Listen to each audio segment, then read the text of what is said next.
Zell Boy Army, welcome to another video. A much requested one in the last few weeks has been an update to my camera and controller settings. My camera and controller settings haven't really drastically changed too much throughout this FIFA, but there has been a lot of hot debate in the last few weeks, in particular within the community, about some of the different settings. So in this video, I'm going to show you my settings, explain why I use them personally, but I'm going to tell you about each camera controller setting, what they do, which one I recommend to use, and maybe for some say, I might use this, but you might want to use this for this reason. And I'm going to give you the rundown on all of them and basically explain how they all work. So let's get into it. Okay, so to change your settings, you can do this in game, but it is easier to do it in the normal menus, not in foot, not career mode, kick off any of these. Go to customize on the main menus and then settings. We're going to start with the camera settings. That's under game settings, I'm pretty sure. Yep, so you go to game settings, then you go to camera. Press R2 or RT, depending on which console you're on. I use telebroadcast. I think telebroadcast is the most well-rounded one, most balanced one to use in general. The other one that people tend to use quite a bit, sometimes tele. So the main reason you might want to use the co-op camera might be something like you're using the 532 or the 442. You're not very good with the radar, and you might want to see more of the pitch. The co-op camera angle is very zoomed out and is very good for seeing lots of the pitch. Personally, I like to use the radar quite a bit, and I prefer the more zoomed-in approach of telebroadcast. But telebroadcast or co-op are probably the two main ones. If you're not sure about them, give them a test. You can also mess around with the zoom and high. I've always had mine on default and always found it fine, to be honest. So it's never really been an issue for me. But yeah, mess around with those. Find the one that works for you. I don't think for camera settings there's like a one size fits all. But what I would say is there's some that probably just aren't going to be great. Like dynamic so zoomed in, end to end. Harry, you've probably seen him doing content around that. He does it for a bit of fun, but it isn't a camera that you really want to be using full time. Pro, stuff like this, they're just not going to be the best. Telebroadcast is my recommended, but mess around with what works for you. One thing I would always say is I see people take the name bars off the bottom. I wouldn't recommend doing that. My visual settings that I have on are player name and indicator. Player name, that's above the player indicator. This is what's above the head. So you've got player number, player name. I would always have player name so you can see the name of the player. So when you pass to someone or someone else is on the ball and they pass someone, you can quickly see which player it is. And then the player name and indicator, this basically means that you have the bar under the bottom. I want that because it allows me to see the stamina of players. So later on, if I've got a sub or someone else has a sub, I can see how much stamina someone's got. Let's get to the controller settings. These are probably, as long as you've got a fairly normal camera, the most important. The FIFA trainer, unless you are very new, and I'm talking like absolute beginner to the game, you do not want to have the FIFA trainer on. It is going to be distracting and pop up with all sorts of useless stuff that you don't want to be seeing. Time finishing on or off. I've been on and off this year about time finishing. On FIFA 19, time finishing was a must. It was so easy and definitely made shots better. On FIFA 20, it was hard and probably so irrelevant in what it did that I just don't think there was any point in using it. On FIFA 21, I actually do think certain shots, when greened, are a bit better, but it's quite hard to do. So if you struggle with it and you're not very good at it, leave it off, because you don't want to have one of those times where you have a goal mouth scramble, you're smashing the shoot button to try to get a shot, and you red time it and miss. And I've seen people do that in coaching sessions. Personally, for me, I quite like timing finesse shots from outside the box. When they're outside the box, they probably need that bit more oomph, bit more power, bit more curve to guarantee them.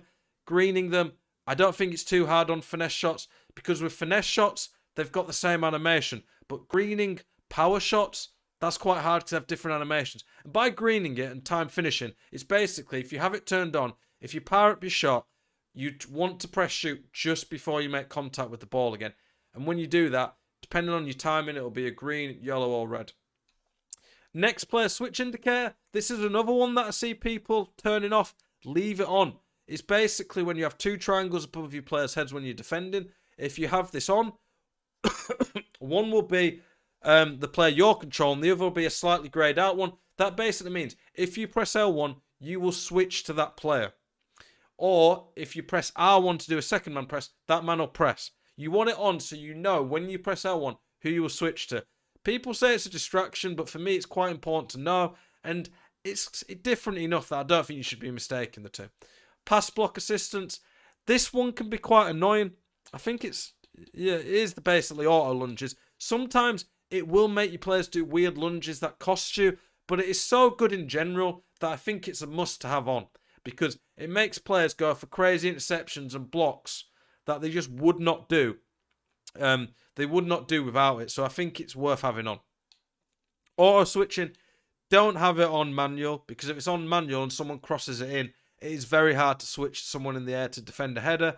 Don't have it on auto because then you have no control. Air balls and loose balls is the only option really for me here. You don't want it on anything but this, because you do want it on air balls and loose balls, because when the ball's in the air and they're crossing it, it's too hard to quickly switch as the ball travels fast, and it's generally pretty good and consistent. Auto switch and move assistance on. You can have it none, low, or high. I don't think you ever want it on high because the game just takes over too much and will move your player around too much. Low, I think that's viable. I think if you're someone who struggles when switching to quickly react, low can be decent. But for me, I have it on none. I think that's probably an elite player and above thing maybe where you do that. For most people, I'd probably recommend low. But you can maybe mess around with the two. End of the day, outside of... how do I get there? Yeah. Outside of Weekend League, I think you can experiment. Rivals, yes, you want to win games, but Rivals is a chance to practice, try new things out and learn things. So like in the video this week where I talked about the ball roll scoop, don't just go into Weekend League and start spamming it when you don't know how to use it. Don't change settings in the middle of Weekend League, unless there's one I've told you that you can't have that setting like that. Some that are more like adapting, you probably want to experiment with them and stuff. But that's what I use for that.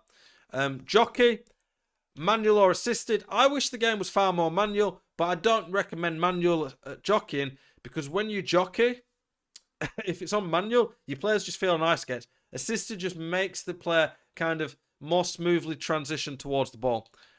I have auto flare passes and auto clearance off. The auto flare pass is a must to turn off in my opinion. It was so annoying on previous FIFAs where your players would do random back heels and mess up attacks when you didn't want them. To do a flare pass, when you have it off, you hold L2 or LT and it will do like a back heel or a first time flick. But I want that to only happen when I want it to happen. Auto clearances. Some people, if you're a lower level player, you might want this on. Just the game will clear it automatically for you. I don't want that because I'm confident in my own ability to play out the box. But yeah, for some people, if you struggle panicking in the box, you might want it on. Auto shots, you should definitely have on, because the game only ever does an auto shot when it's a guaranteed goal anyway. It's like when it's like a couple of yards out and your player just shoots. It won't do this from 30 yards randomly. Player lock, I have it on. I pretty much never ever use this feature, and I don't think I've seen anyone use it that effectively because it's so clunky and hard to use quickly. But for me, I'll leave it on in case I want to mess around with it. Maybe on a future FIFA it'll be better, who knows. Okay, this is the big debate. Contextual Agile Dribbling, or CAD for short. I have it off. A lot of people have it on. The main reason that I have it off is because one of the main ways I like to attack is lots of left stick dribbling. And I found when I had it on, basically what it does is it'll do random micro movements, and it'll do... R1 is the contextual agile dribbling, so you can do contextual agile dribbling by pressing R1 or RB. It's when your players like do little micro movements and shift the ball in weird ways. You'd have to, if you've not tried it, you'd have to use it you'd have to press R1 or RB and mess around with it in game to see how it is. If you have this on, it will randomly do the contextual agile dribbling for you. Sometimes it might do it in a way that's really good and it throws an opponent off and it can catch people off guard. I'm confident in my own left stick dribbling ability, and I really like left stick dribbling. I feel it is pretty decent on this game with the right players. That pardon me, I've still got this cough, sorry. That I have it off. But in general, I would have it on if you don't feel that confident in left stick dribbling, because it might help you. But if you don't want the game to do stuff for you and potentially throw you off balance or throw you off guard because you don't expect it, have it off. That's the main one that's a lot of debate at the moment. Assisted headers, I have it off, but online it's set to off anyway. Right stick switching, I have it on player relative. I've never changed that and tried ball relative. That's the other option because they only brought ball relative, I think, in last FIFA, and I've used player relative and I've always been good at right stick switching. If you don't find basic player relative is when you right stick. If you move left, it'll go to the left player. Whereas ball relative, it's you right stick from wherever the ball is. On all these, the save assistance is irrelevant. I think that's maybe just for pro clubs. But for these, you want all of these on assisted. Basically, if you don't have them on assisted, you have them on semi or manual, it's going to be a lot harder.